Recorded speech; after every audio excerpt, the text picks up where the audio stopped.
Do you want us to get in position for taking screenshots and stuff? Oh yeah, let me know when you want to do that because I've got a hat that I once can't wear with the headset on. So Once it's going, but yeah. Yeah, once I know it's going by when we kill a minute or so, we'll do that. So, got any other quick? So hey, I had to go get paperwork signed today. Yeah. I had to drive for the dealership, and I had to go to a dude's house, and he was an old dude who was sick and retired, and complained about this hurting and that hurting and whatnot, and smoked like a house on fire. not good. And I went in and got all the paperwork signed, and there was a lot. Like, there was more than usual. I don't know why, but there was. And I said, okay. President's Day miracle. Yeah, and I said, okay, thank you, sir. And I left. And as soon as I stepped out of his house, the smell of the smoke that was on me hit me, and I went, oh, no. And it was with me all day. Until I got fed up with, sitting here, I was uploading a video, and I would go and I would smell smoke. And I'm like, oh, God, because it was in the hair on my face. So, yeah, I took a nice long, extra soapy shower. Yeah. And I feel much less gross now. That's good. Like, it's really bad when I'm going to go, that's bad. Yeah, you shouldn't be able to do that. Anyway, that should eat up enough time. So, hey, do you guys want to do the thumbnail and then get to it? Sure. Stand by. There's a standby. Oh. Well, hang on. I want to get in on it.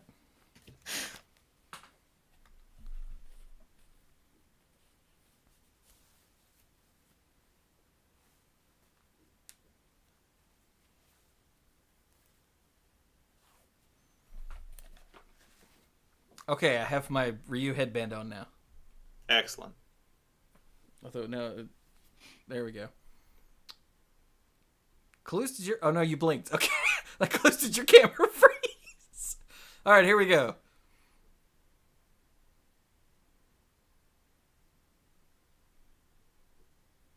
That's probably long enough, right? Yeah, that's good.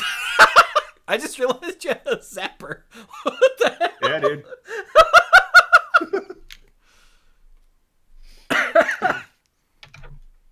I could just barely hear you guys out of my headphones that I'd set down, so I think we're done. Oh, in case you missed them.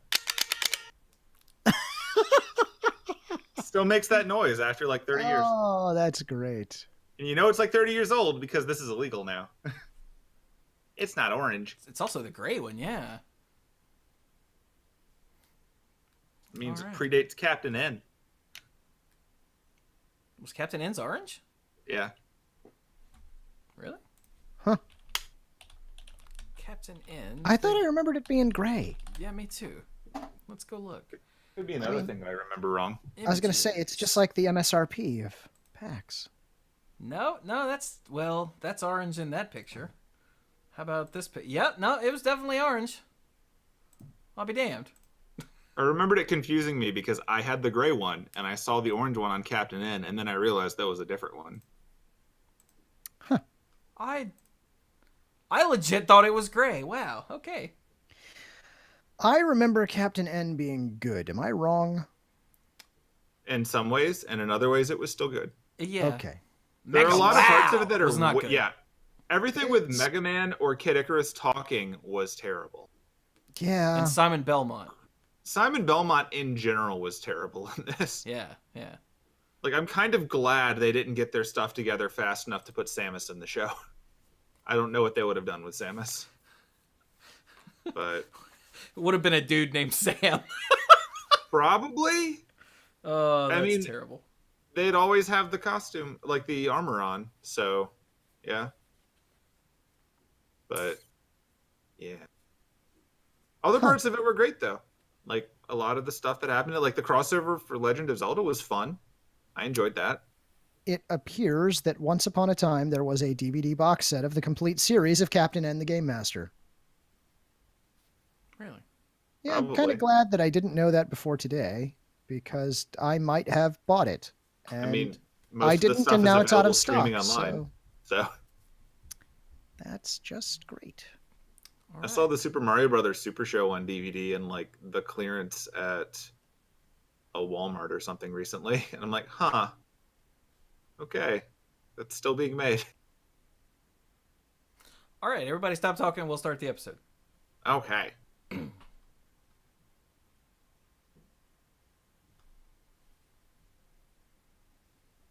Ow, jam! Scared Cluze.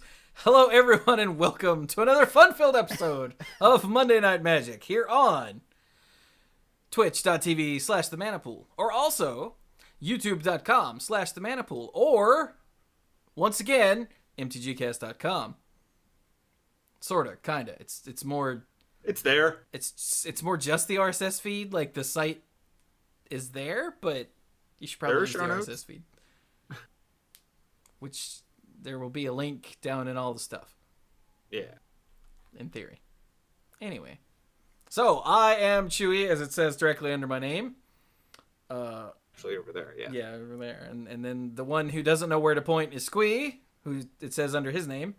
And then the one over there just nodding, who knows where to point but refuses to, is... Oh, no, I was wrong. He doesn't know either, is Cluze.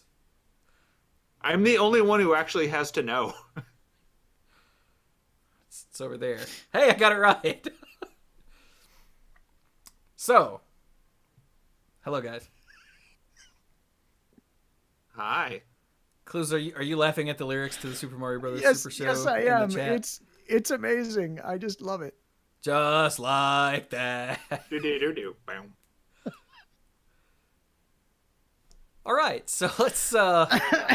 Thank you so much, Pinball Witch, in the chat. Anyone who is not following along with the stream live is missing out on a good 30% of the comedy because it's in the chat.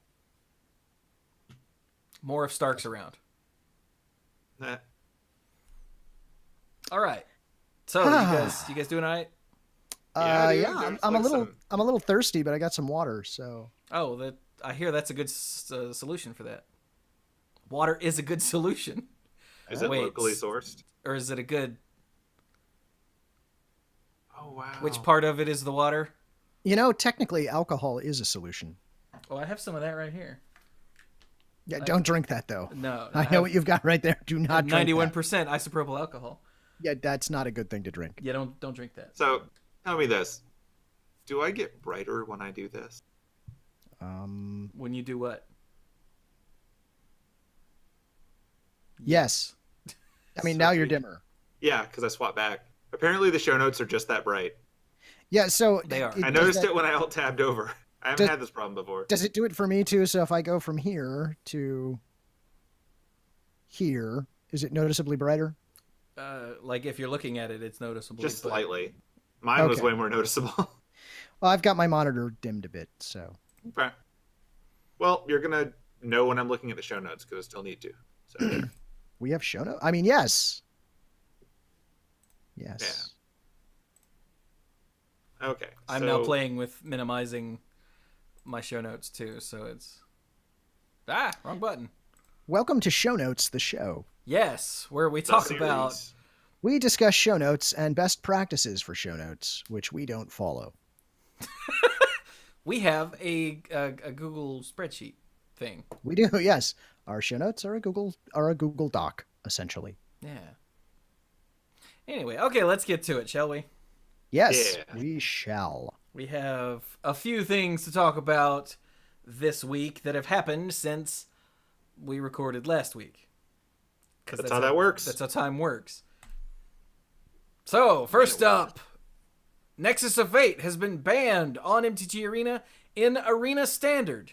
Because that's how time works. Which... What, you didn't see the obvious joke there? I mean, it's... I did. Take an extra banning after this one. So, Arena Standard is the best of one format, not best of three. It's still legal in best of three. Because reasons. Because Arena Standard is not standard. It's Arena Standard. It's Arena Standard. Yeah. We haven't overloaded that term at all. So, there's a lot. There's a wall of text here about why they chose to ban it this way. Yeah. So they ask, is the card too powerful? And I think they just decided not terribly, so they had to move to the second question, is it disrupting normal play?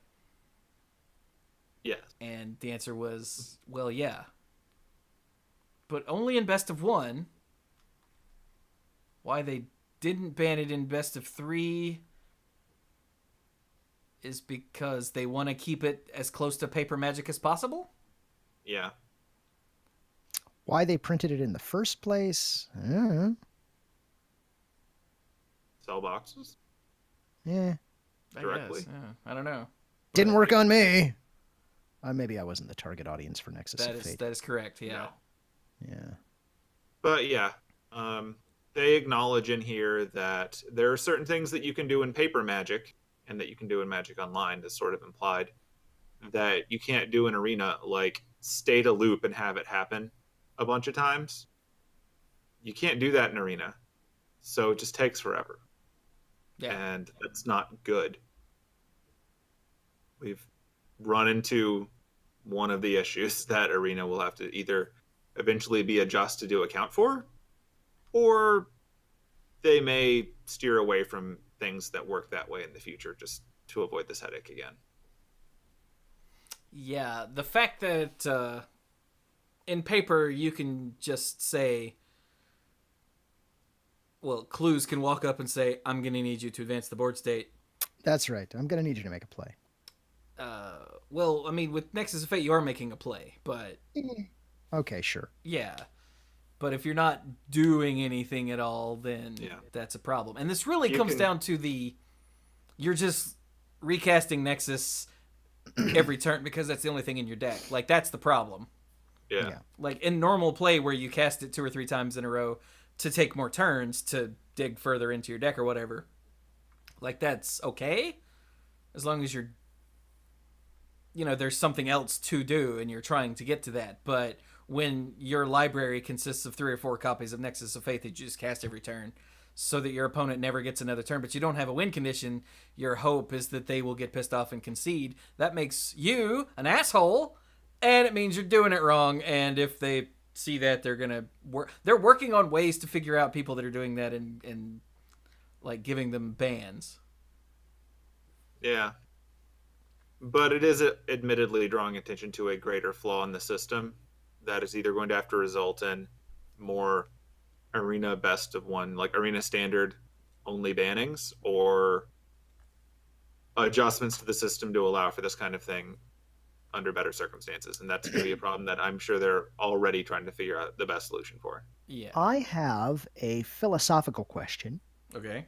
That may be beyond the scope of this discussion, but I mean, it's a thing. We may drop it. Given this, do you think this will affect card design decisions going forward?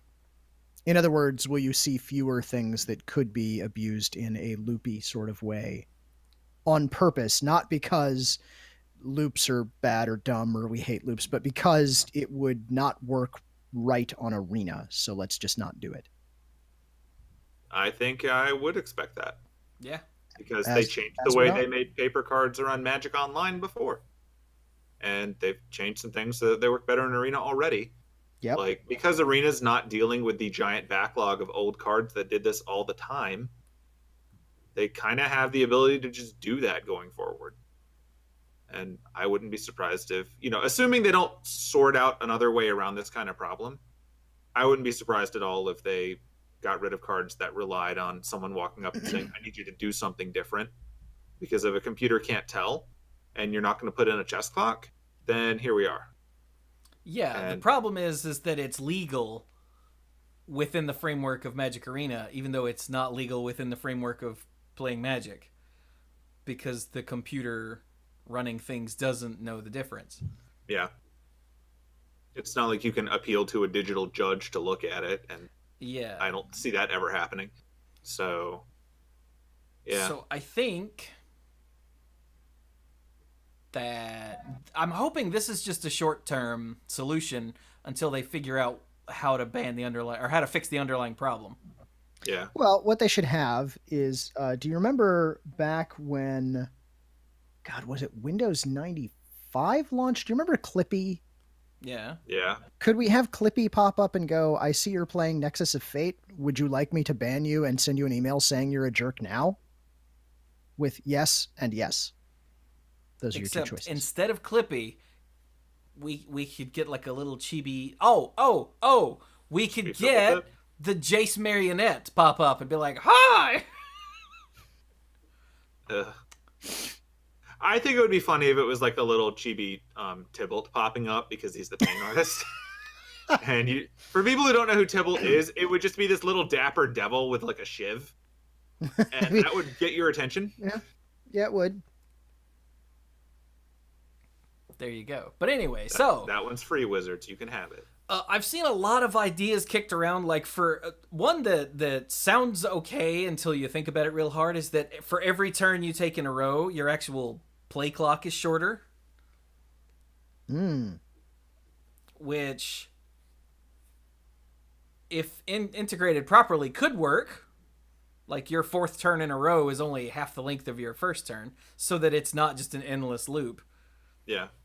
But they would have to set that number kind of high to get around people playing it properly. Yeah. So I don't know.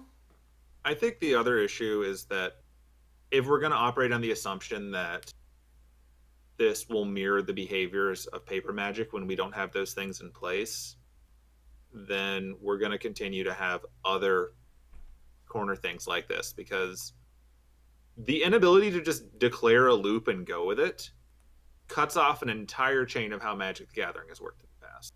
Yeah. And like we've had infinite and semi-infinite combos in standard many times over the years, well past the, even the start of modern. I mean, you had an infinite combo in like Shadowmoor Limited and various other times. Like these are things that are there. I mean, we had Crazy Cat Lady until we didn't. Until we didn't. But like if they're gonna have these cards still printed, like I don't expect them to perfectly avoid all recurring loops. That's why there are rules in the game acknowledging what to do with those. I think that if it comes down to you click a button, you demonstrate a loop, and then you pick a number of times that you do it, then sure, do that. But for these things that involve variables where you can't do that, it's just going to be a problem. And like conversely, in Magic Online, where you had to actually win with a chess clock, you just didn't play decks like that as often. Like it's a fundamental difference that digital will probably never be able to account for. So I could see them trying to design around it, since they'll never win that fight. I can see that. So, moving on. On top of that, if you have Nexus of Fate in your account on Magic Online, you'll be getting, or will have gotten, I don't know when all this happens, but you'll be getting,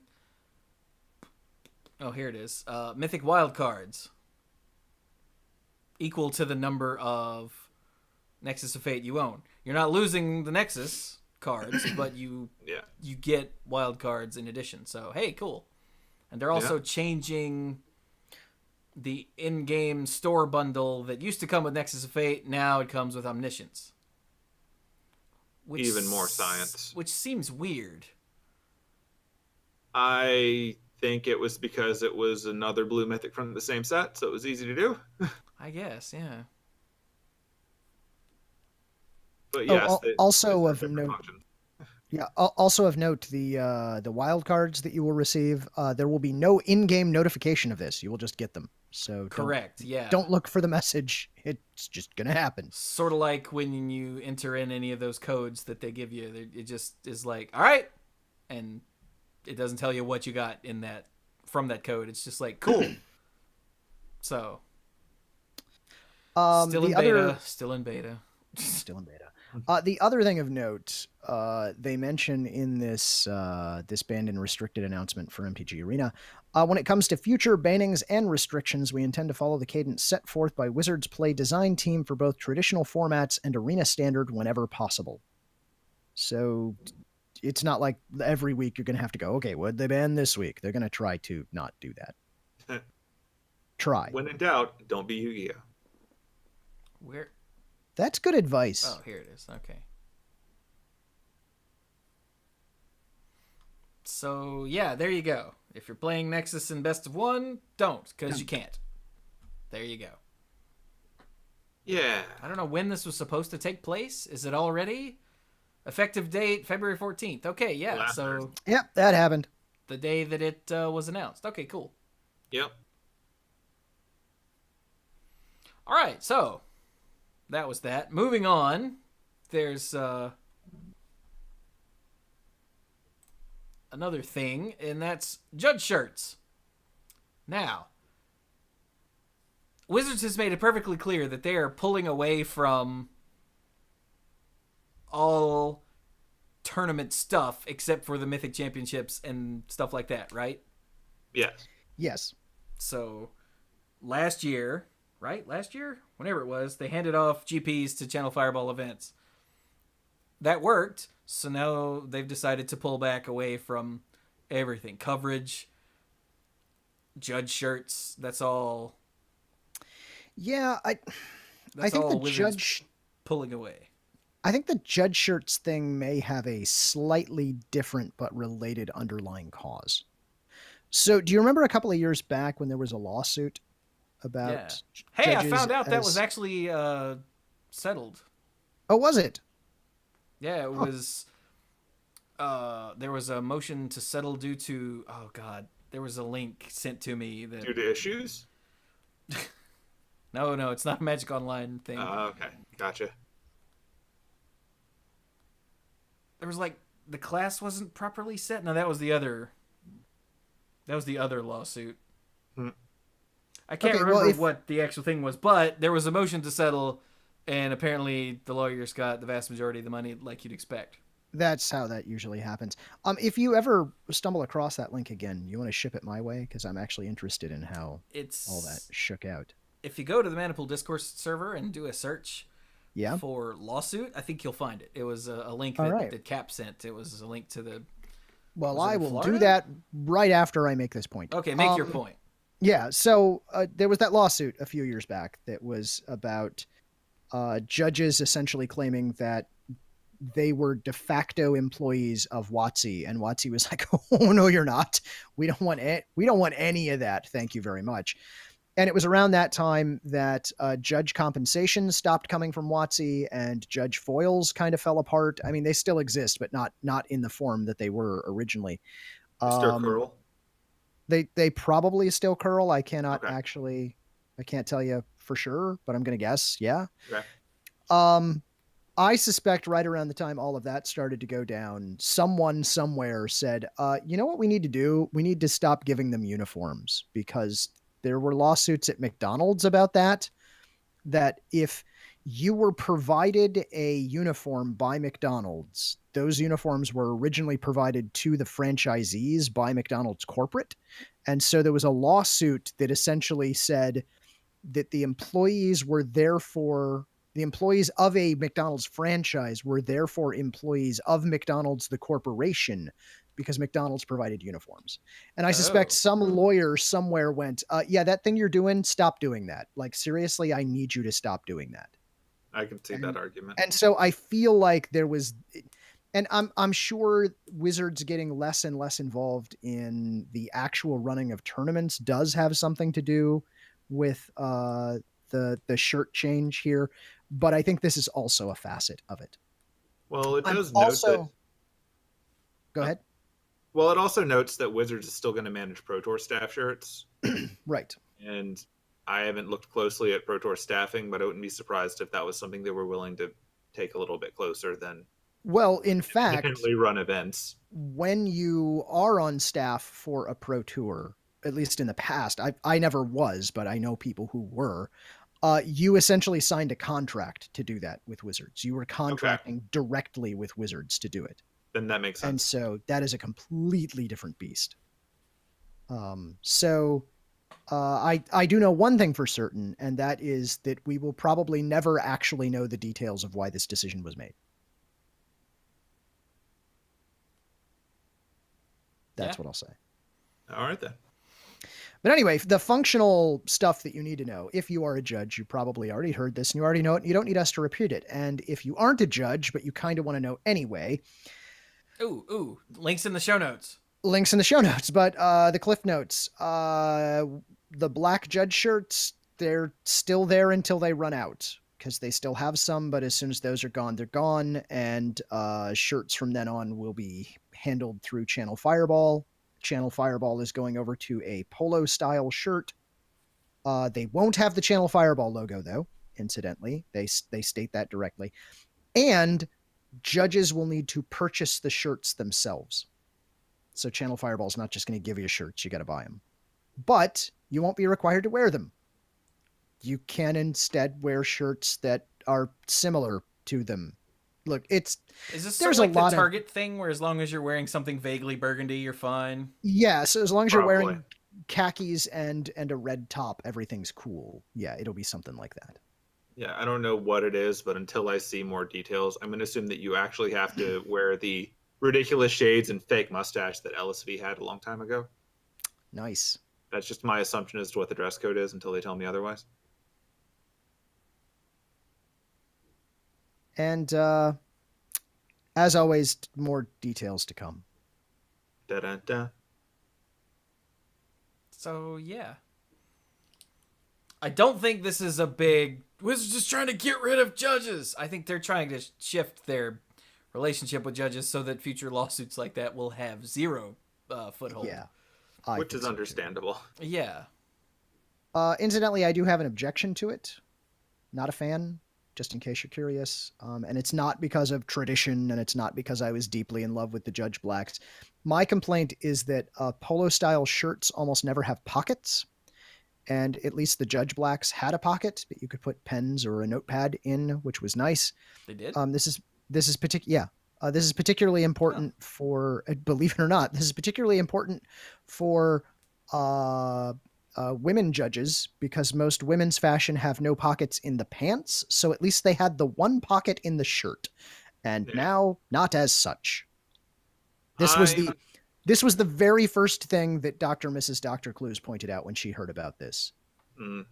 So I'm kind of hoping that the actual dress code they put together for judges are going to be like Chewbacca sash bandolier things. Ooh. Filled with like, a bunch of lands and Sharpies for when they need to invent new cards, and like 50 pens, of which they'll have 3 at the end of the day and never find the rest of, and some actual just like taser spray that will spray tasers at people, just because I think every judge wants that to exist.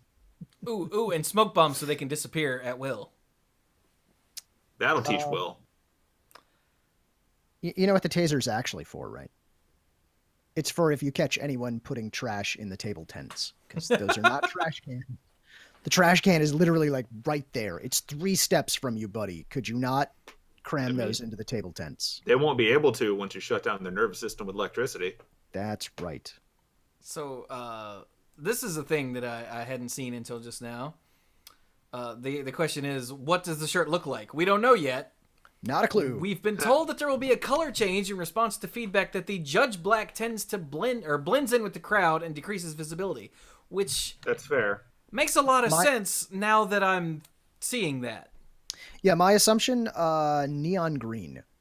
So, but I grew up in the 80s, so where that was everywhere. Yes. It was. Yeah. That would have blended in to the crowd in the 80s. In the 80s, that's right. Having worked conventions and large events, typically at the start of this, you're doing highlighter colors. You have the bright tacky orange, bright tacky yellow, bright tacky green, pink after people have that argument. Oftentimes at various intervals, they would swap to different colors just so that it was easier to tell who's current versus who simply has that shirt and has been paying attention. So it'll be interesting to see what they go with. I wouldn't be surprised if, even if it doesn't have a logo, they went with Fireball colors. But we'll know when we get there. I'm going to suggest, since we're worried about them blending in, that the new judge outfit be blue jeans, a black hoodie, and a shoulder bag. Ooh. Not sure if Judge, Assassin, or everyone else in the room. You know what? Sequins. They need sequins. Although I can I want say judges that to wear sequins. a few of the times when I was working an event and we were concerned that we thought a player was up to something shady, you could, although judges quote unquote blend in, still the judge blacks are noticeable. You would just take any random judge and be like, okay, just take off your judge shirt and just put your hoodie back on and just go watch this match. And it was like you were completely invisible. That's how it works at cons too. Yeah. Yeah, it was great. All right, I think that's probably more time than we needed to devote to this. So, well, that's what happens when there's anything with the word judge in it, and Yep. you're here. So, Yep. All right. If other only news. it were about judging Legacy, we would have taken twice as long. No, we wouldn't, because I'd have cut you off. So the other big news that happened was that the War of the Spark teaser trailer appeared. Yes. And it was less than a minute long and was really freaking neat. It has Tybalt.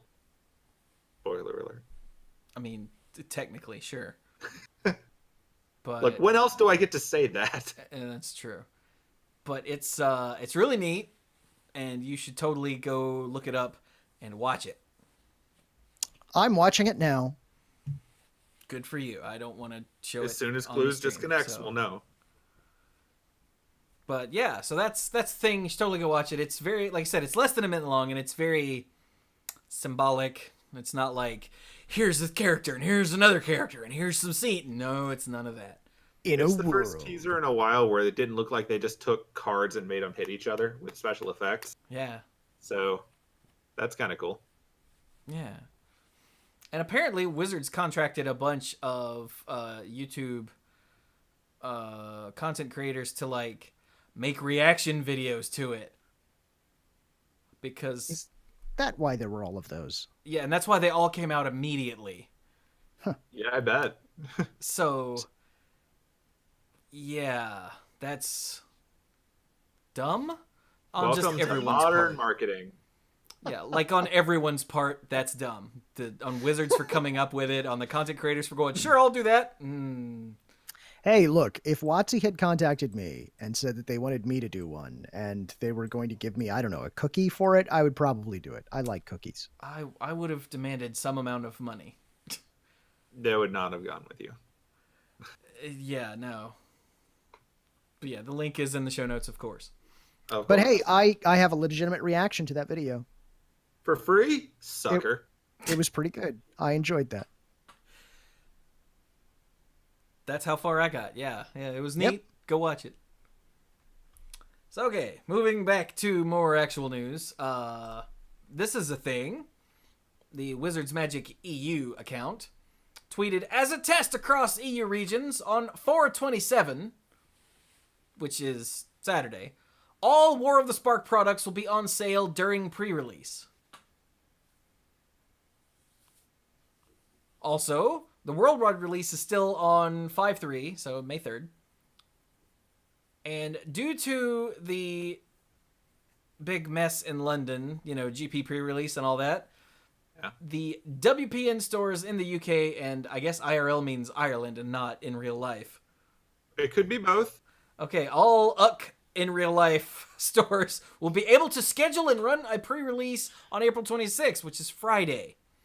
Now remember, one of the big deals about GP pre-release being dropped out of nowhere is that stores in that area are going to take a big hit on that weekend because no one's going to be in their store to do the pre-release because they're all going to be at the GP.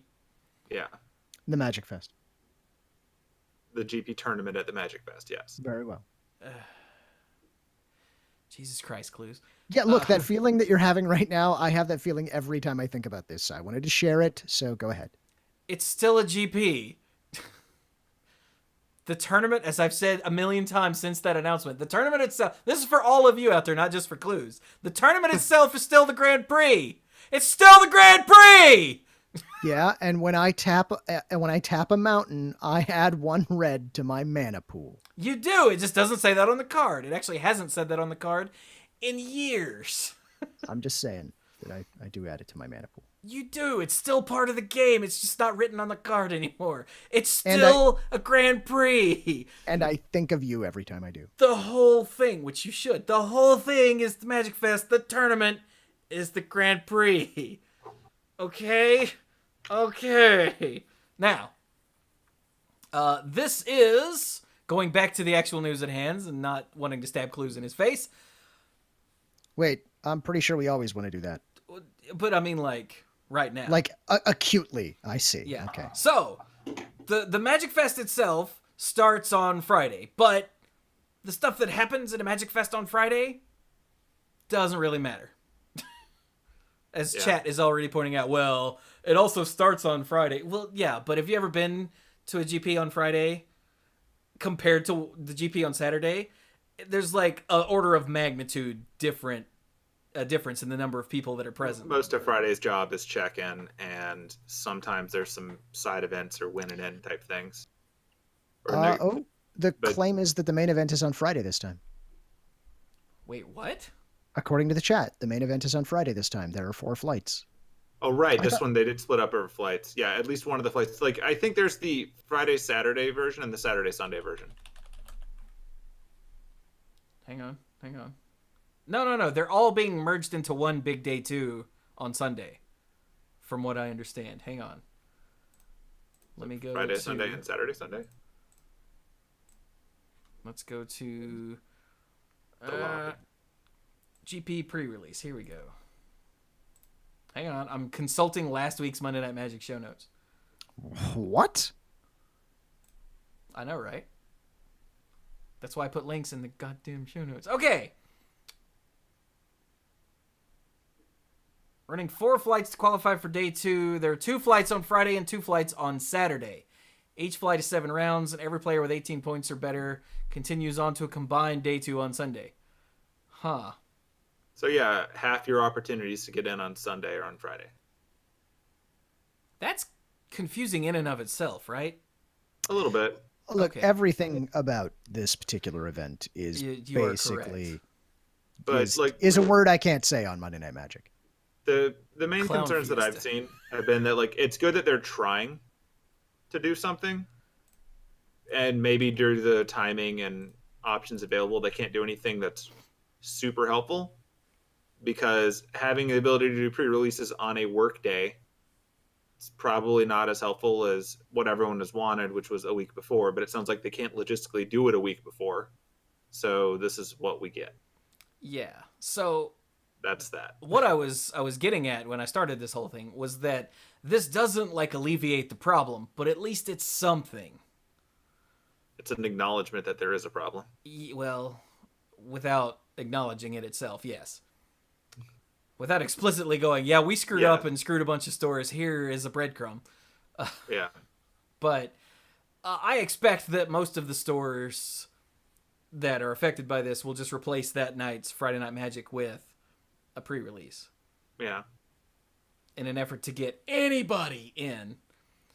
I can't imagine how many people are going to be in the Friday flights at the actual GP, though.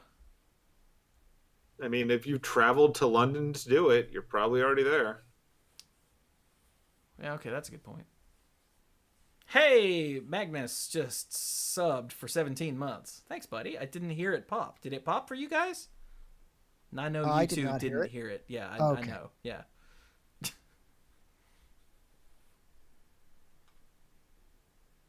No?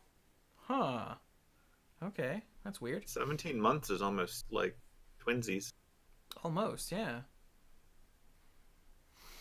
But yeah, like I said, at least it's something, and it will hopefully give the stores that are able to do it a little bump. Now, the other thing is that they're going to be selling product during the pre-release That's more interesting to me.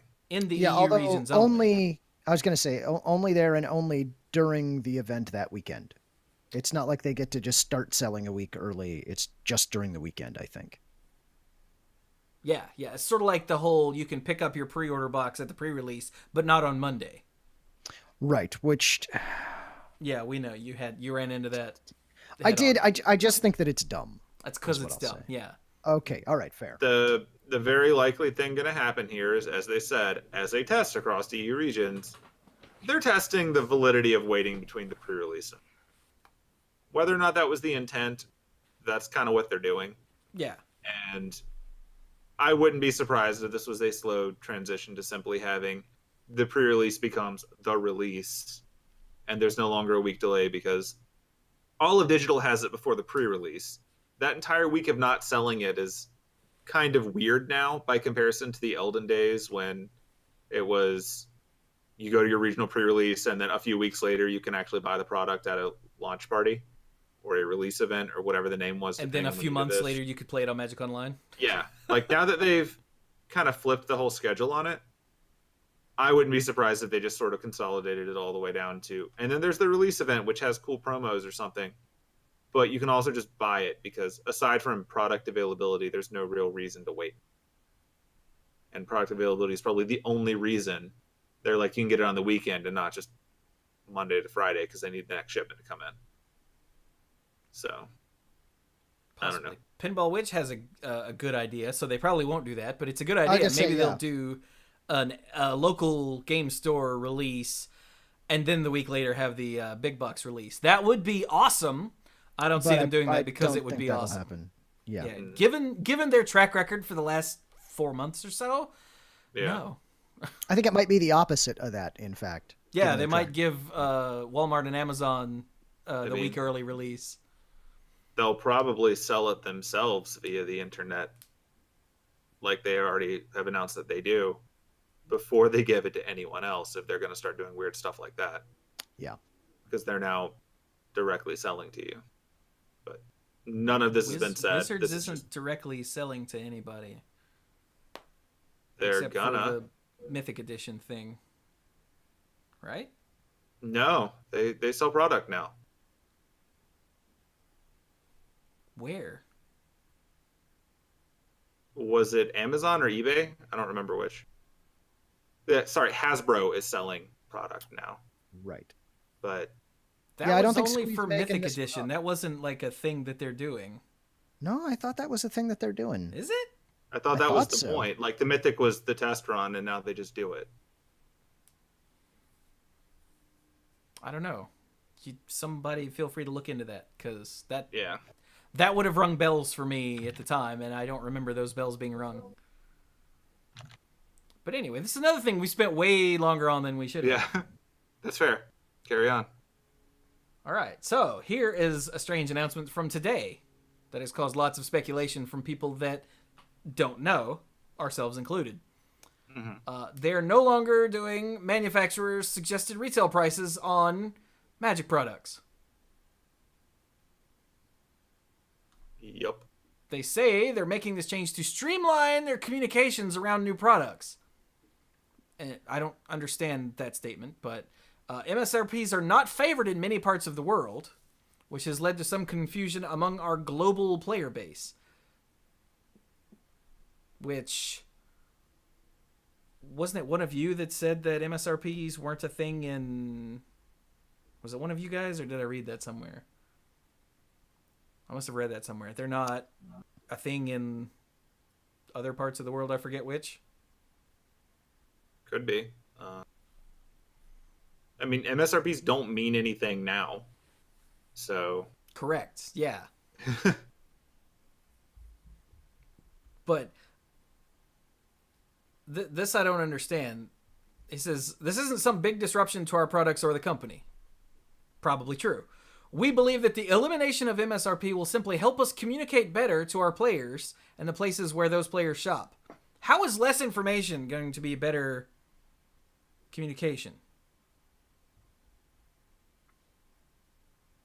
It's not. I would love to know how an MSRP was leading to confusion among global players. It's not. Like, first of all, they put different packaging on stuff abroad. So if that was the concern, they just stopped putting MSRP on that. Second, if you're seeing MSRP and you're confused by it, it's like, well, I don't have American dollars, so clearly this doesn't apply to me. Like, it's a... If you're used to seeing MSRP and everything else that gets sold, then it doesn't really matter. Like, really and truly, this is just them going, we're tired of putting MSRP on stuff. And, like, I'm not overly bothered by it. My only real concerns were things that are hard to find out more about, like does this impact what happens when it ends up in big box stores because they presumably are selling at MSRP or close to it? Does this matter when we get brand new products that aren't just more packs, because then we don't know how much they cost? Considering they were really bad at giving us MSRP on products whenever they would actually come out and we would have to dig out to the announcements. Maybe they just got tired of having to dig out the announcements. I don't know. Yeah, they got tired of people going, hey, why don't you put the MSRP every time you list things about this product? Because they weren't doing it.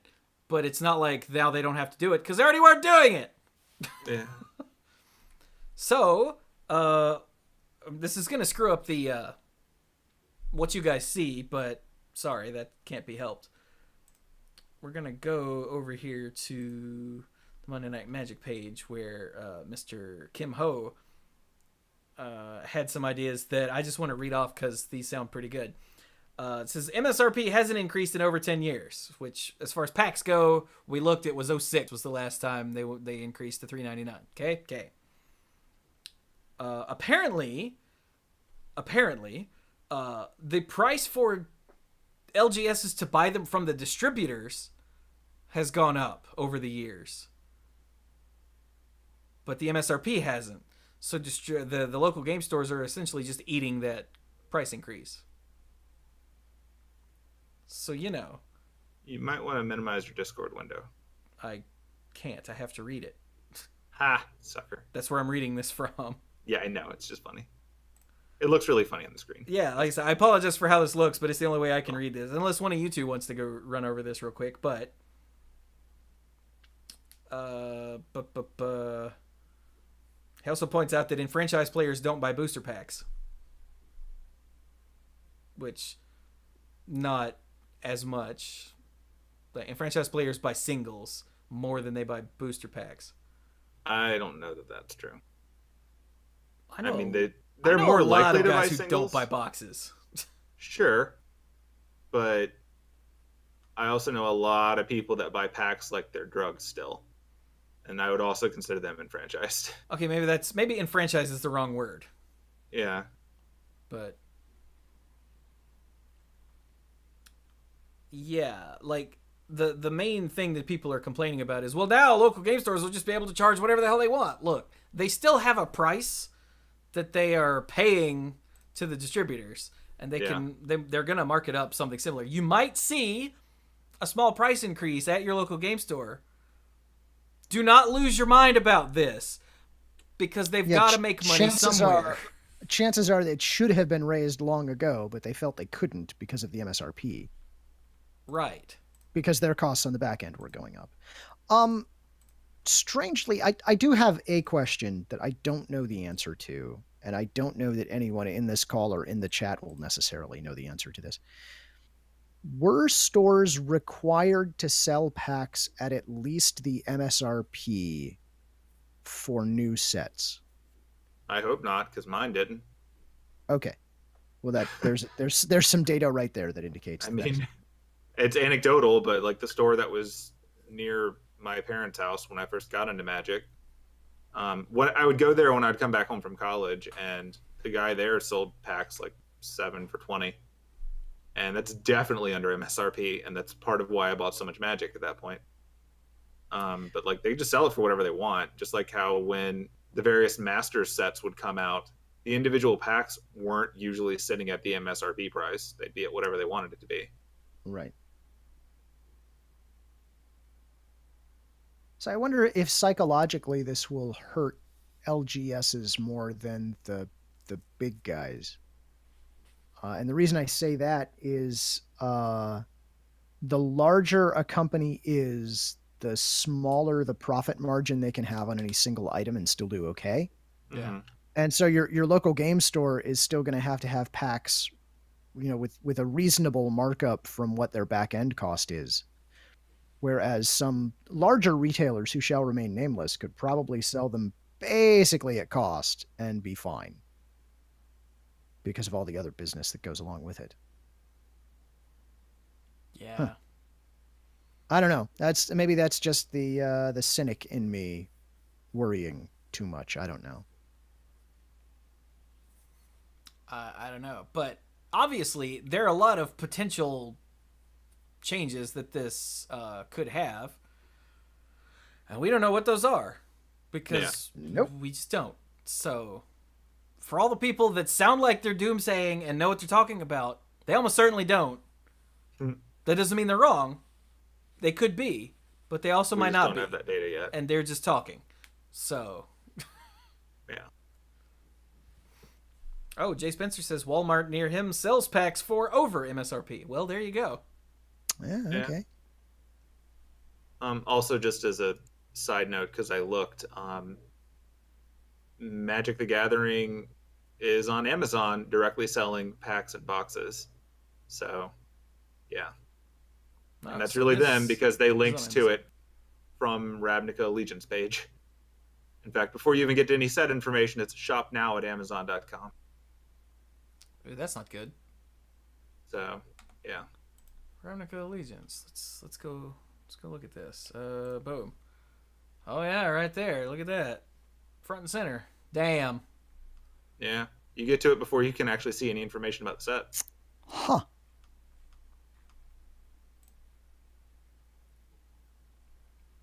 Ah. Yeah. Okay. Well, that sucks. Yeah. I'm pretty sure they announced this like in the fall. Yeah, I remember us talking about it at the time and saying that it really sucked for LGSs. I think I was getting it confused with the Hasbro shop on eBay, which was just for the Mythic Edition, and Right. not for normal Magic Yeah, stuff. I guess they used the eBay thing for that special thing, but Amazon's just where you can go to buy it directly from them now. So, yeah.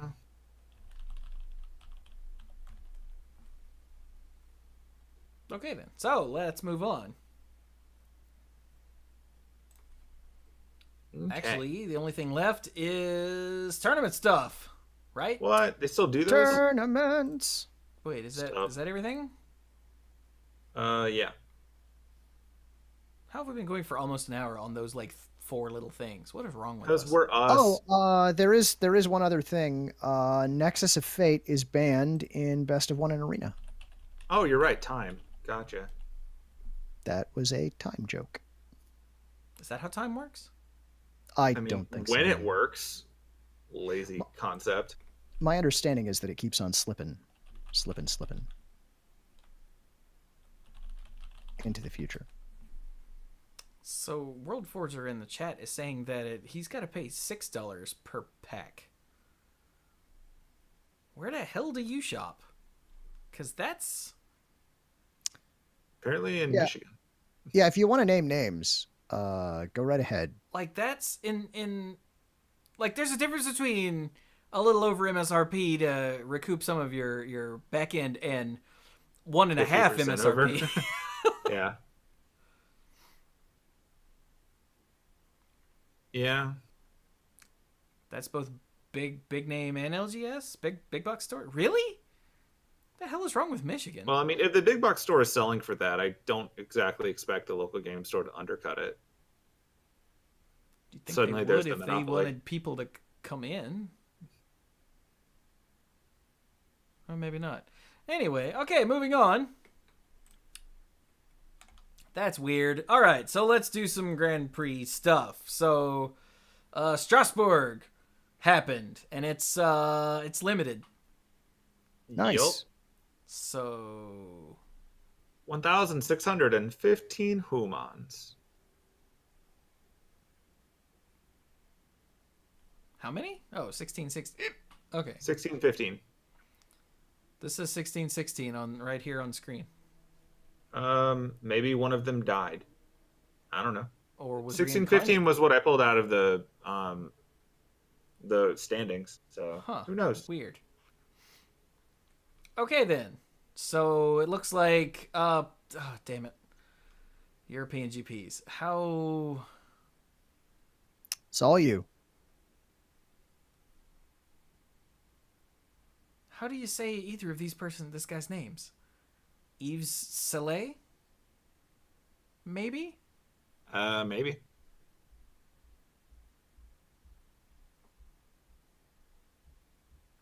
He won. Look, adjust your expectations accordingly. We don't have a track record of getting these things right. Of course, we don't have like a top 8 exactly. Yeah, but we can figure it out again from the pairings. Second place was Cheng Kyum Kim. Right. Third and fourth were Raph Levy and Francesco Hugani in some order. In reverse order. I am not doing work to read off who's in the damn top 8. This is not for you. This is for the people who are listening. If you want to look at the semifinals and you want to figure out which one came in fourth, or which one came in third and which one came in fourth, look at whoever was the higher seed back in the round of 8. That person was third. The lower seed was the person who was fourth. As I said, for the purposes of all things, third and fourth are exactly the same. So, points, payout, all of that. It's exactly the same. So, 5th through 8th, in no particular order, were Elias Clocker, Philip Jalaska, Laurent Bailey, and Pascal Vierin. In not at all that order. Nope. If they're not going to bother to give me a top 8, then clearly it doesn't matter, so I'm not going to figure it out. Well, it was Bailey, Clocker, Vierin, and Jalaska. Cluze, I will kick you from the call. Well, then I will go play Destiny 2. But it was a limited event, so deck lists don't matter, and you can tell because if you click on top 8 deck lists, you get... Please tell me you're showing that on the screen now. You get pictures of their stream. You get pictures of their deck they can shuffle decks that big. Do what? I'm impressed that they can shuffle decks that big. Right? Like, that's a challenge, especially when you have ghost hands. Because these were quickie variations of a green screen. Well, I mean, these aren't a green screen. They clearly cut these guys out manually. You can tell. Well, you can't on the screen. But if you look at Pascal Vierin, you can see on the left side of his head. Go back to the previous one. There's a neat little bit on his shoulder. On his head, yeah, it was... Oh, yeah, right there and right here in his head where there's a ha-ha! And they just didn't fix it. Yeah. I mean, my favorite is Laurent Bailey for having a ghost hand. Because they just did a low opacity trick. You can see through his hand in front of the green card. You can? In front of the green card, yeah. You can read the text. Oh, yeah, you can. I'm not seeing that. Is the finger on his left hand? Oh, you can't see where my pointer is. Never mind. Hang on, can I open image? I can't open this image. Oh, because Does that Google. look solid to you? Weird. Is it not solid? No, not even in the stream is it solid. You can see if you right look through really his pointer closely, finger. Look at his index finger. You can read the word creatures through it. I don't think you can. I think that's actually shadow on his finger that is lining up with that. Well, it really looks like creatures to me. That's because your brain is filling it in. There's a non-zero chance. If you actually blow it up on your screen and zoom in and look at it. You know, I think Chewie might be right, now that I've got it bigger. Yeah, I think it's just... Like the shadows on his finger just happened to line up with the text. Happened to line up with the lines of text. Yeah, I think you're right. All right, well. That's weird. I'm still going to pretend that he's the Flash. Well, he is. I mean, Professor Zoom, are you watching? He's totally not. Anyway, I see what... Now that I'm like leaning back, I can see why you would think that. Yeah. Yeah, well, once I made it bigger to look at what you were seeing, it made more sense because I was looking at it smaller. I was trying to open this in its own tab and zoom in, but it won't let me because Google. That's not how Twitter because Twitter. Yeah. Anyway. Well, while we're showing it, here's the other guys. Wow, yeah, this is a heck job. Look at the top of Kim Cheng Kyum's head here. Yeah. But magic. This was a quick and dirty, get it out there. I fully acknowledge that this wasn't a studio shoot where we should actually be this critical. I'm just entertained by it. Well, I mean, I know, I can tell that this is quick and dirty because I spend way too long when I make YouTube thumbnails and I have to cut something out. I spend way too long cutting out crap like that. So I know how long it takes if you're trying to do it right. And clearly You find there's yourself no reason. secretly hoping that no one with curly hair ever matters. Yeah, pretty much. Yeah. But like, there's I have no given reason many for them haircuts. to spend that long on it just for this. No. So Because they're posting it on Twitter before the top 8 starts. exactly, yeah. Like, which is fine. Totally fine. So yeah, let's go to the other one, which is event/3. I mean, Memphis. Codename event/3. Yeah, I can't wait for that URL to bite them in the ass. Mm-hmm. Like, you can't see I it give on it the screen, 7. but I give it 7. the URL is coverage.channelfireball.com/event/3, and that's Memphis. Yep. But there were 988. Is that the number you came up with? Yep. Okay, because that's what it says right here. Yeah. And Jody Keith won. Playing. Oh, these aren't in order. Jody Keith is playing. Well, hey, you look at the decks. I'll tell you what order they're in because I can apparently figure out their cipher. Okay, so Jody Keith is playing Rakdos midrange to win. Midrange with Direfleet, Daredevil, and Chain Whirler? Oh, Rekindling Phoenix. Okay. Siege Gang Commanders. What? 3. Okay, I approve. Karn. That's really, it's Karn is how you know it's midrange because you don't play Karn in aggro. No. This card costs 4. That's still a lot for aggro. The Eldest Reborn Treasure Map. Wow. Okay. There's an Angrath in the board. What? I love this deck. I respect that. Okay, so who's in second then, Mr. Cypher? Second place was Corey Burkhart. Corey Burkhart's up here. I saw him already. Here he is. He's playing Sultai midrange, which is the deck you would expect. It's got a Chupa thingy, so that's how you know it's good. Also, the 4 Hydroid Krasis, sort of a dead giveaway. Yeah. All right, next. In third place was Nehuen Jara Godoy. You've got enough of the name to figure it out from here. Yes, this person is playing another Sultai midrange. Yep. Has 2 Chupa thingies, so it's twice as good. Twice as many Chupa thingies. Poor goats. 2x Chupa thingy. All right, next. Shota Takao. Ah, there he is. Gruul midrange. All right, what's in here? Is there Karn? There is no Karn.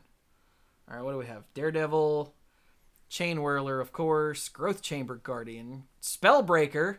That's a good card. Yeah. Rekindling Phoenix, Siege Gang Commander again, and Zertog Goblin. Okay. Nice. Collision Colossus, Lava Coil, Lightning Strike Shock. All right.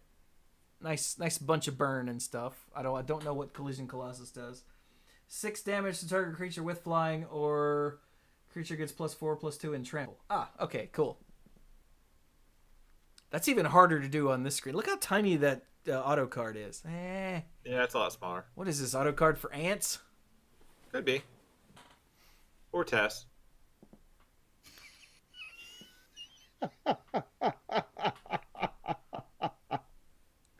Squee, I will kick you off this call. Thank It you. would be Thank justified. you. But Thank you. I thought Cluze deserved it. I appreciate it. All right, who's next? This would be fifth place, Kenta Harane. Harane? Harane. You were right the first time. Harane. Okay, All right, great. he's playing Simic Nexus, so only 2 Hydroid Krasis, and then a whole lot of nonsense, including Nexus of Fate, Search for Escanta. Yeah, this deck. It shows up as Nexus of Fate -foil -buy a box promo. Yeah. Or I guess those are end dashes, but whatever, it's funny. Don't start on the N-dashes and M-dashes thing.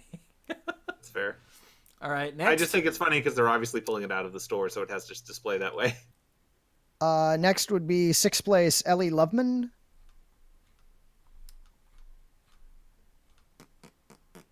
Could be Ellie, could be Eli. We don't know. Yeah, could be either. I don't know. I just took a stab at it.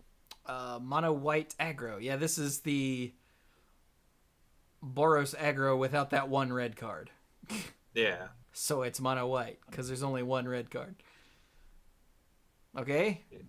Well, 7th place, Stephen Rubin. Steve Rubin is running mono blue tempo. Yeah, this is the. See, here it's mono blue tempo. In other places, it's mono blue aggro. I don't know if there are cards difference because I don't care that much. It's running 4 Tempest Gen and 4 Terramanders. What else do you need to know? ugh. And 20 Island. All right, so who is the last place here? In 8th place was Toro Inoue. Inoue. Inoue? Yeah. Inoue. Yeah. And this is also mono blue tempo. Land base is 19 islands. Holy crap. Look at that. Aggro control. Wow. 19 islands. Even burn decks run 20, dude. The white weenie deck is running 20. Wow, that's it ballsy. curves out at 3. Do what? Curves out at 3. Yeah, and that's for the Tempest Gen, right? Yeah. Yeah. Like, it can afford to do that. I imagine the entrancing melody in the board is for very specific cheat problems. Almost certainly, yeah. Huh. All right, so there's your top 8 at GP Memphis. Ta-da! Ta-da! Ba, ba, ba, ba. Now, we did get a metagame breakdown. Let's go see what's going on here. There were 38 Sultai mid-range decks out of 193 in day 2. 28 of the mono blue decks. Whew. 24 Esper Control. 19 Azorius aggro, which is white weenie with a couple of blue cards. 16 Izzet Drakes, 11 Simic Nexus, 9 of the 4 color gates, and then because Cluze is here, 7 mono red aggro. Yes! And then it drops down to 4 and less of all these others. Yeah. Nice.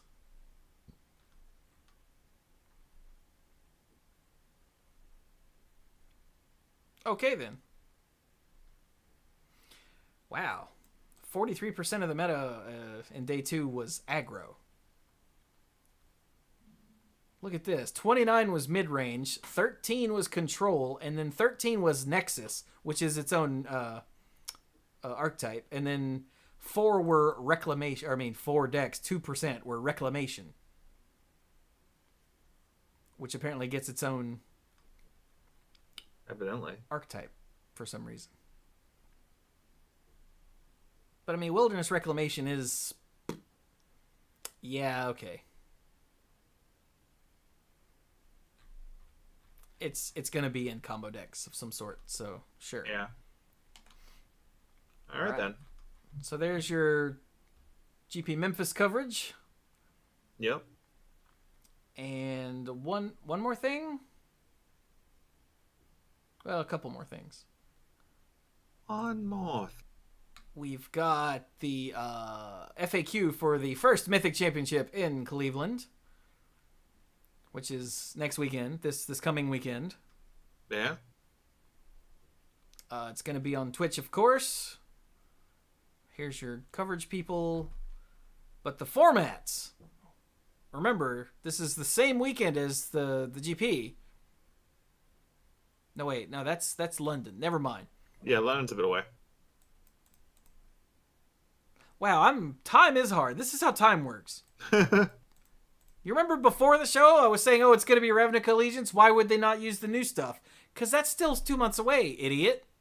The pre-release. So yeah, okay. It's standard and Ravnica Allegiance booster draft. Duh. And then... What do you mean? The top 8 will use traditional single elimination bracket. Ooh, all playoff matches will be 3 out of 5. Oh. The first 2 games are pre-sideboard. Okay. And it even says, while there are no time limits in the playoff rounds, players are expected to play at a reasonable pace. That is always true.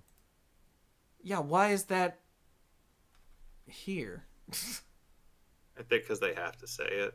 just so that the vocal idiot minority won't look at this and be like, "Oh, so it's just gonna take forever."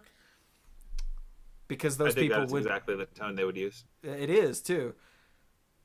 You know that SpongeBob where he's got his hands on his hips and his nose is all messed up. You know Yeah. that. Yeah.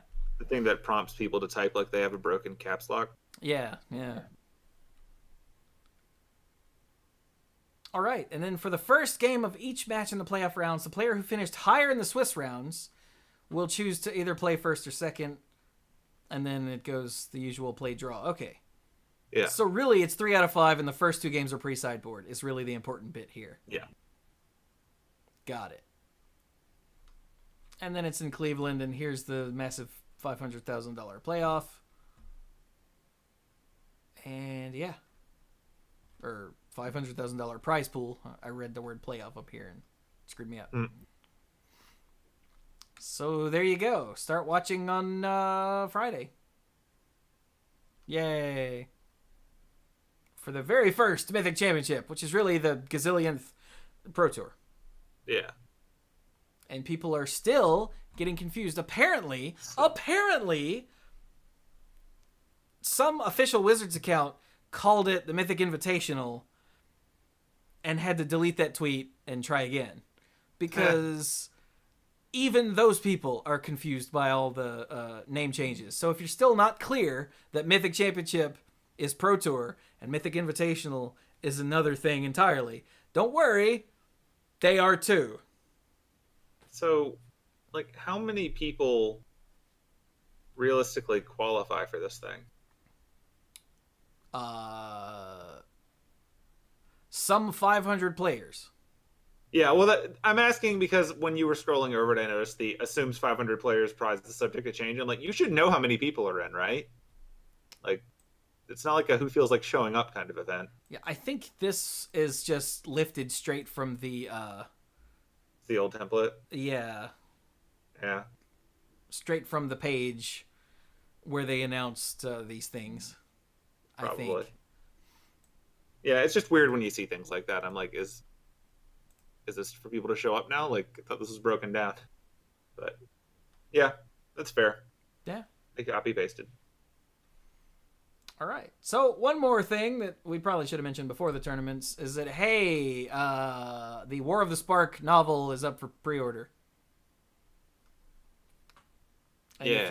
if you fill out some following information, you can get an exclusive art print signed by Greg Weisman and Magali Villeneuve. I don't know how to say her name, but her name. Better than I did. I don't know what that art print is. Presumably it's the cover here. I don't know.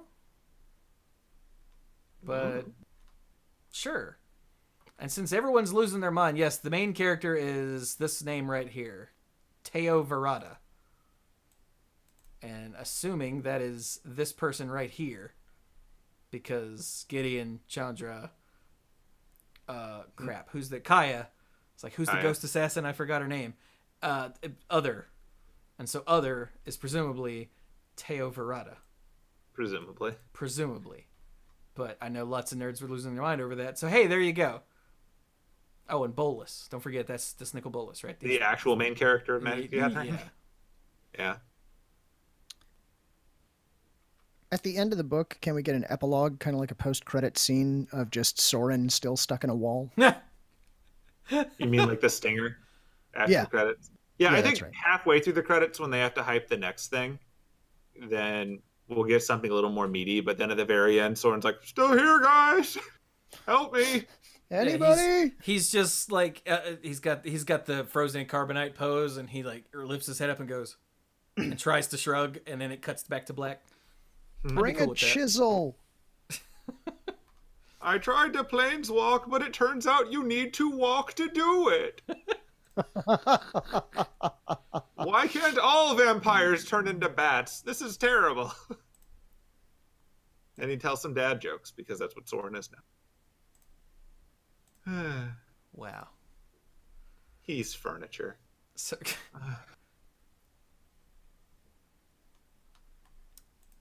All right, so shall we wrap this up then? Yes. Yeah, because I had nothing for Magic Online. So cool. Wrapping up, you can find me on Twitter at SqueeGoblinNabob. There's no I in Goblin because it's also frozen in Carbonite on the plane of Innistrad, and it's directly across from Soren, and it's really tired of his whining. But what's it gonna do? It's stuck there. For the rest of me, though, I am pretty much just chilling right now. Like, I've been watching a lot of movies. There's a lot more movies coming out. Like, I haven't seen Alita yet because my people who want to see Alita all went to a convention last weekend. So I'm like, fine, I'll see it on Friday. So I'm going to see it, but the reviews have actually been good and people are liking it. So I will have some hope. Could be cool. I did see the second Lego movie recently, though, and that was fun. I enjoyed it. My favorite thing about it was the fact that it acknowledged all of the shortcomings of the first Lego movie, which was also a great movie, but it had flaws. And they pretty much just go out of their way to make fun of all the flaws in the first Lego movie while continuing on with crazy pop music and fun. So check it out. If you enjoy the first one, you'll probably enjoy the second. I'm ignoring the other Lego movies for this statement. There have been 4. And yeah, past that, looking forward to Captain Marvel still, so should be cool. Go Cluze. All right. Hey, if you want to get in touch with me, best bet is the Twitters. I'm at LaCluze, spelled just like it is in the show notes, which are back, baby. They're back. And that's exciting. To I be haven't fair, done your anything name was exciting. always spelled like it is in the show notes in the YouTube description. Okay, that's fair. Yeah. That's fair. So spelled just like it is in the YouTube description.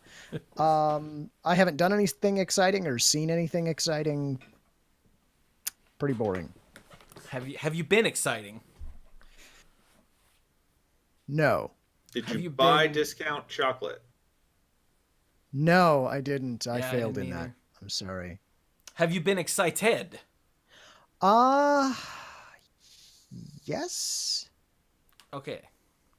No. No. Well, piss. I've just been All right then. so very tired. But that's okay.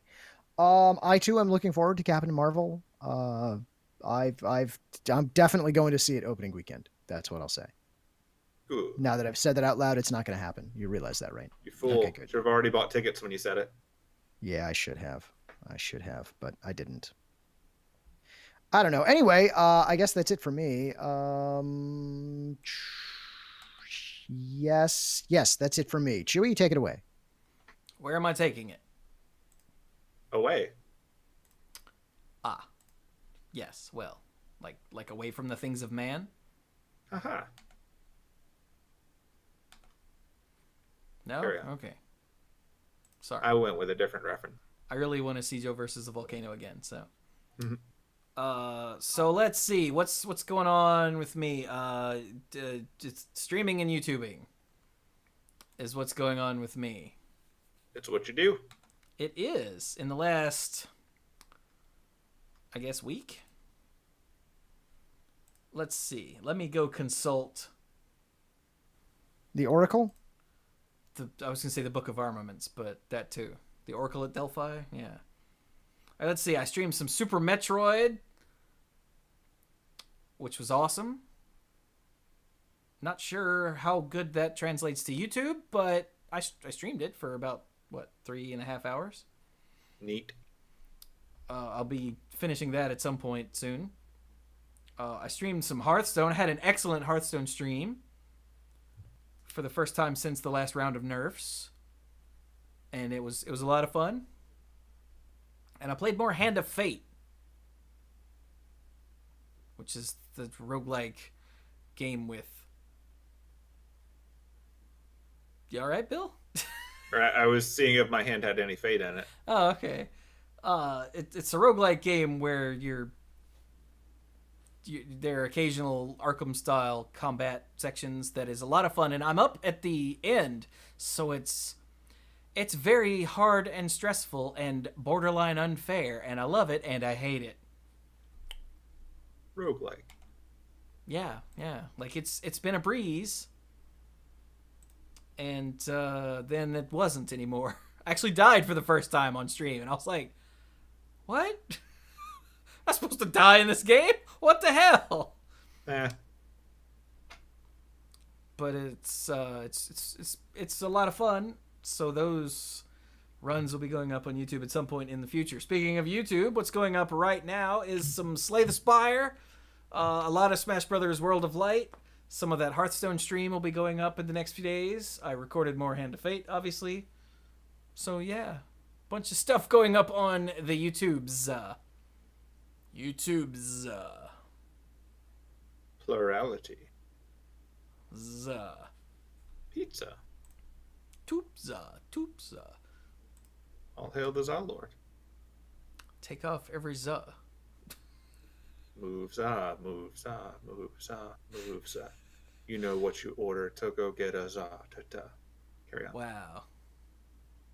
Dude, you know this is what I do. That is what he do. All right. So, if you would like to help support what I do with all of this podcast, I did not do the Mana Pool last week for various reasons, one of which was it was recording on Valentine's Day. So instead, Mike and I hung out, and we went and got Mexican food, and then we went and got ice cream, and then we came back and played some 2-player games, NES games on the Switch, and we had a good little date, and we took a selfie to send to his girlfriend. Oh. It was a good day to not record the Mana Pool and instead have a Valentine's Day date with Mike. Yeah. I thought of a thing. Oh, did you? I did. I thought of a thing as I was sitting here listening to your outro. There is something, I'm going to call it semi-exciting. If you're listening to this stream live, be sure to go outside immediately after the stream is over and take a look at the moon. It is a supermoon today. Really? Yeah, it's only slightly bigger than a normal moon. It doesn't really mean anything, but it's kind of exciting. But yeah, I'm pretty sure today's a supermoon. So go check that out. All of those Facebook and Twitter posts you see, people, the moon will be like 40% bigger, are idiots. Lies. Yes. Yeah, it doesn't happen. Lies. The actual The difference. moon's way bigger. It just moves away, so it looks the same. It will be 2019's biggest supermoon, I think. So shut up, Squee. Aliens. I'm not saying it was aliens, but I have been watching X-Files, so it was aliens. Probably aliens. it's probably aliens. Yeah. Oh man, I'm actually in the season with Doggett now, and the last episode I watched was the one where they introduced Monica Reyes. Oh wow, you're just making your way through there. Yeah. So yeah, it's getting towards the end of the original run, and it's still entertaining. Like, that's good. I thought the reason I stopped watching when I did the first time I tried to watch the X-Files, I made it up to the point where the movie happens, and then it took me a couple months to track down the movie and watch it. Yeah. And then I didn't care to start up the show again because I looked and I'm like, oh, next couple seasons are gonna lose Mulder, and it's gonna, I don't even want to. But I'm surprisingly still invested, even though there's no Mulder. Like, they did Doggett really well. I think Doggett's probably a character I would have appreciated more if I hadn't been like a jaded nerd at the time who, hated change. Yeah, not my Mulder, not my show. Yeah. I mean, like, I wasn't even that hooked on Mulder. It was just such a fundamental shift in the format that I didn't like it. Admittedly, Fox was also ruining everything they touched at the moment, so it could have been collateral damage. That was a good point, yeah. But yeah, John Doggett is amazingly likable, and it was really easy for them to write him in such a way that everyone would just hate him. But yeah. I don't hate him. I kind of like him. I kind of wish we'd had him sooner, honestly. Fair. So yeah. Plus, it's Robert Patrick. But anyway, this is not the X-Files cast. This is Monday Night X-Files. Not Monday Night X-Files. I'm also watching The Blacklist. Do not confuse the two. I almost did once. Almost. There was a guy smoking a cigarette, and I was like, aha! Wait, no, hang on. Wrong show. Fair. But anyway, so yeah, that's what I'm doing in my spare time, is playing Smash Brothers, the Spirit Board. Just, I haven't played today because I had a drive. Just last night, I unlocked the challenge, essentially an achievement, for having 777 spirits. Yeah. So yeah, it's still fun and addicting. And I'm really enjoying doing the editing for the YouTube videos, which is weird because like I'm looking forward to editing the next one. I actually edited like 3 in a row not long ago because I really wanted to see what happened next, even though I'm the one who played them. So Yeah. that's a good sign. Yeah. Yeah. But okay, so that's that. If you want to help support what I do with this ridiculous amount of content creation, as I started to say earlier, you can go to patreon.com/themanapool and become a lifeguard. Yeah. There are various tiers of lifeguards. The uncommon lifeguards get...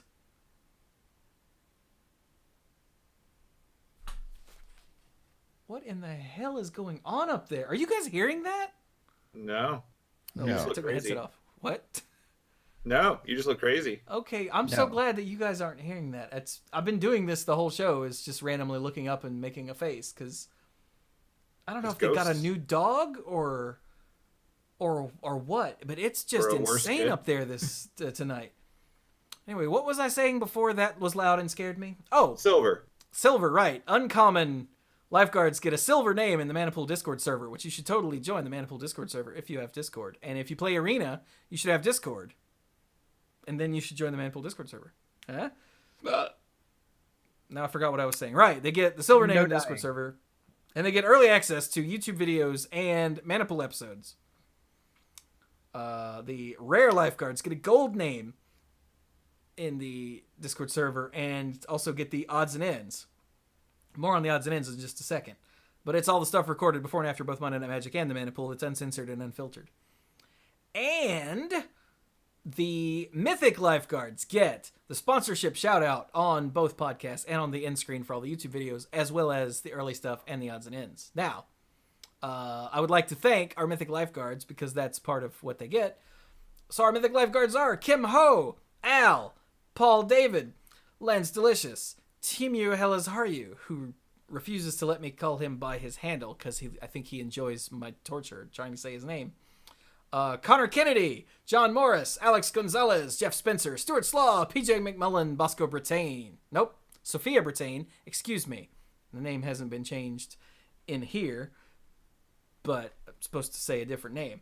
Casey, I almost did it again. Faye Says. There we go. Denny Liao, Jason Doan, Cody Buckowing, Jake Jansons, Jason Kaus, Pat Gothic Man. There we go. I really need to make a separate list of the names I'm supposed to read so this doesn't happen when I'm distracted. Probably. Okay, that was Gothic. Brian DeLucci, Stark Maximum, chat. Go for it. Keith Moody, John Parker, Aleph Cat, Dan Holm, Bartle, Mike Millerburn, and the Beastfather, Aaron Goodwine. Apologies for the screwed up and almost screwed up name calls there. My bad. So, yeah, that's that. Now, about the odds and ends and also YouTube videos. For a while now, I've been doing 2 YouTube videos a day, every day. But that's going to pause for a few days because I have other stuff I have to do, and I'm not doing it because I'm doing 2 YouTube videos a day. So, starting probably Thursday, possibly Wednesday, I'm going to cut it back to 1 video a day until I get caught up on the odds and ends, because I still haven't gotten any of those posted yet this entire freaking year. And That was a fair goal. yeah, like that's awful. And I have other personal things that I just got to do that I'm just not doing. So I'm going to get a video a day up. I'm going to try to get like 2 or 3 videos, which I guess technically I am. Oh no, those aren't done yet. They're on the list because that's what I was going to do next. Whoops, I've got my schedule over here and I write stuff in and then I check it off when it's done. So yeah, I'm going to try to do 2 or 3 more videos to get up through the weekend and then spend a couple days getting life caught up because I'm falling behind on way too many things. So I'll go back to 2 YouTube videos a day whenever I'm caught up on other stuff and I have that many things to turn into videos, which at the moment I'm actually getting caught up pretty quickly, so I'm running out. So yeah, there you go. Just a quick update on the video content. But with that, I think we're done, right? I think so. Seems that way to me. All right. So this has been Monday Night Magic number 641. Right? Yeah. Thank you all so very much for listening, and go play some Magic.